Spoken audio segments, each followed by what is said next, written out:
melawai. Kalau sampai kita tunjukkan ini merupakan presiden yang sangat-sangat buruk untuk penegakan hukum di Republik ini. Bahwa sebenarnya kalau kasus ini kalau kita bedah lagi kan sebenarnya sudah 2 tahun lebih ya, sudah berjalan.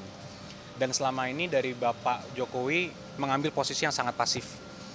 Mungkin mengingat beliau juga merupakan presiden Republik Indonesia pada saat itu, sehingga mungkin beliau juga tidak akan mau mengambil langkah hukum apapun.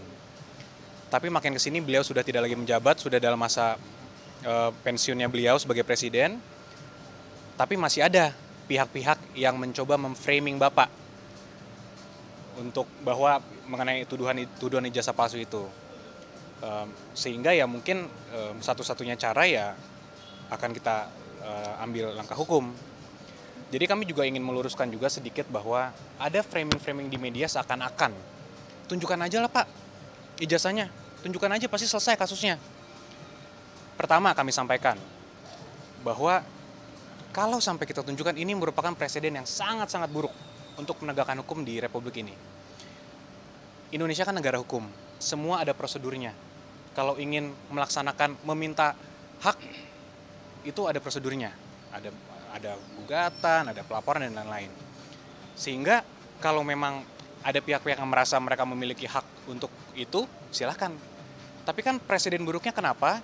Bayangkan aja Mbak, kalau nanti misalnya semua masyarakat luas, termasuk pejabat-pejabat negara, kepala daerah, menteri-menteri, itu semua bisa asal dimintakan aja oleh pihak-pihak yang tidak berkepentingan, mana ijazahnya? Ijazahnya palsu ya? Tolong perlihatkan ke saya. Apakah itu menjadi contoh hukum yang baik? Kan sangat tidak gitu. Jadi ini pembelajaran hukum yang baik juga, jangan sampai ini bisa terjadi ke masyarakat lain. Bahwa semua orang bisa seenaknya dimintakan ijazah dan harus memperlihatkan seakan-akan itu merupakan beban pembuktiannya ada di tertuduhnya itu sendiri. Kan itu sangat tidak baik. Itu pertama. Kedua, karena kasus ini juga sudah berjalan cukup lama, kami sudah 2 kali melakukan konferensi pers khusus untuk menerangkan ini.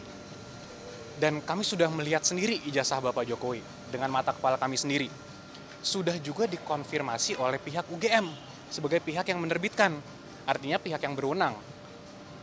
Namun masih juga ada pihak-pihak yang mempertanyakan ini. Jadi kalau menurut pendapat kami, ini sudah bukan lagi mengenai ijazah Bapak. Ini bukan lagi mengenai ada niat betul untuk mengkonfirmasi, memverifikasi ijazah Bapak. Karena ini sudah dilakukan konfirmasi oleh pihak UGM. Apalagi. Jadi kami melihat pendapat kami ini sudah ada juga ya mungkin upaya-upaya beberapa kelompok masyarakat juga atau pribadi juga untuk mendiskreditkan, menyerang martabat Bapak Jokowi. Inilah mengapa juga kami tentunya sebagai kuasa hukum terus berdiskusi dengan Bapak sangat intens mengenai ini dan ya mungkin dalam waktu dekat kita akan ambil langkah-langkah hukum.